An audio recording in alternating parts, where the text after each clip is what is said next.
I'm no more worried about that being owed 260 grand because essentially the numbers are irrelevant. It's the processes that you put in place to deal with it. And we know that we're always going to be owed a good £250,000 because of just how our payment systems work. I said it's no less impactful really, because if I get paid one bill, I get 40 grand in the bank. If you get paid one bill, you get £400. So it's not, I said, it doesn't, they're no less or more stressful than each other. They're just the same things with bigger numbers involved. And yeah, it's just strange, isn't it? Because it is just numbers. Sometimes I look at the bank or every now and then I've said to Jackie, "Oh, bloody hell, look how much we've got in the bank." Especially when it goes over the 100 grand, I get quite proud of that. And she's like, "Oh wow." I'm like, "Yeah, but that means nothing because that's all going to go, and then this is going to happen." And it's a bit like drop shipping, isn't it? You're dealing with big quantities of stuff, but you're not actually having it in your possession. Yep, exactly. And very quickly, I just need a quick wee, so I'm going to pause this and come back. I might even make a coffee. Go on, I'll make a coffee as well then. Do it. And Pat, I think it's too difficult, this bloody payment function. I don't know what we're going to do with that because. Well, I was going to say, given that we know what we need to do, let me have a look at it because it's not difficult to put pages on our website. I'll have a look and see if I can just add it, and if it's a simple thing, as long as it looks slick, as long as they can put in a reference number, vehicle registration, whatever details it is on the form, then I'm sure I can do it. All I need to know, have you got a picture of the forms that we're going to be using? No, I need to design them. I need to go down Fast Signs and get them designed actually. Is it not something where there's like a standardised thing or not? No, I've been looking for customised ones and stuff like that, and they're quite difficult to find. And I remember last time we ended up going to a guy that refurbished the council printers, and he had some software. We actually managed to design it ourselves and just print them out with no human input. But we just want like a stop and search form size where we can just something simple like that. But I think the reference number would be the obviously the number on the pad that would go all the way through.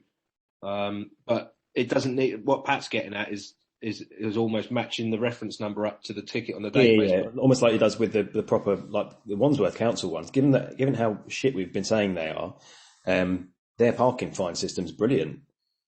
But you put in your reference number and it brings up pictures of your car, and all this stuff, and bang to rights, then I can't argue that.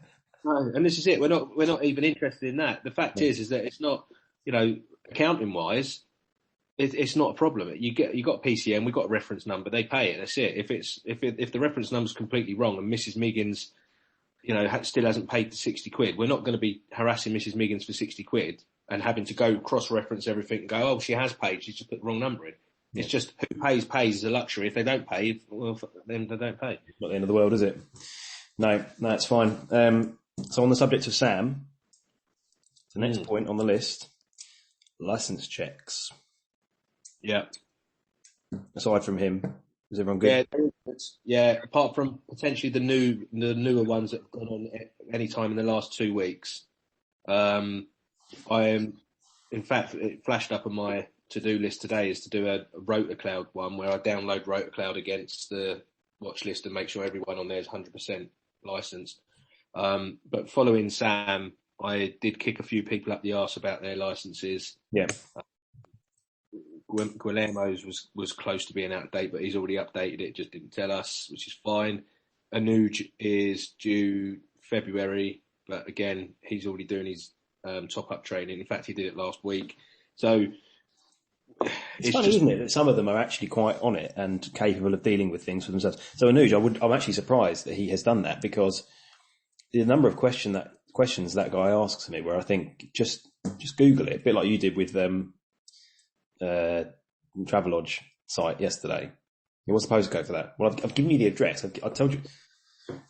Having said that, I did almost react, and then I thought, actually, if you Google Travelodge Croydon, there's 2 Travelodges in Croydon. So, Well, this is Crystal Palace, so there's only I one know, there. but they just don't know, do they? You don't know. Yeah, no, and to be fair, I didn't do that to be funny. I literally Googled it myself to get the address and just copied and pasted it across. Yeah. And that's how it came across. Yeah.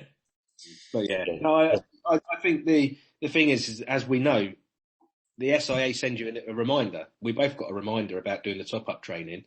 I think, it is a minefield, and it gets complicated because there's obviously the ACS side of things, then there's the individual licensing side of things, and there's that crossover, and it does get confusing. And I've got no doubt for Bogsam that it has got confusing. I do feel for the guy, but at the same time, we can't.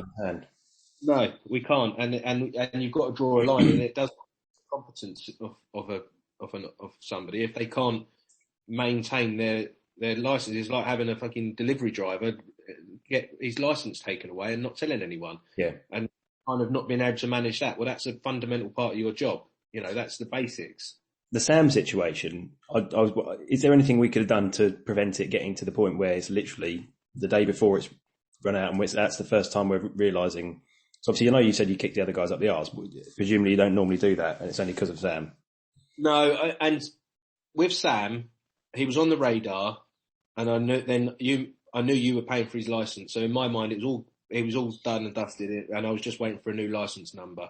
I probably should have been a bit quicker at actually getting that license number onto our system and going, right, where's the license number? Yeah. But it's kind of like, like when you sort of think, right, that's done now. So in my mind, it was getting sorted, and it was getting sorted. There's, if he didn't need the top-up training, yeah, it would be done, wouldn't it? Yeah. Even now he's got, even now with the non-frontline license, to change that over to a frontline license and get to the progress stage, it wouldn't be an issue. We'd be able to give an LDN. I think our knowledge base around licensing it can be an issue because I'm not an expert on it. We're not. That's why on the responsibility and accountability thing, it's yours. Yeah. Because I know you need a license, and I know when I can, as a business, I know when we can give out an LDN. That's not a problem. But this whole top-up training took me by surprise. I didn't know I needed top-up training until I got the email and then messaged you. Yeah. So how would we expect to know that the staff need top-up training? And I don't know whether it's. I don't know, but maybe because we don't rely on our license as much as the staff do. It's not. We're not getting checked by other people for our own licenses.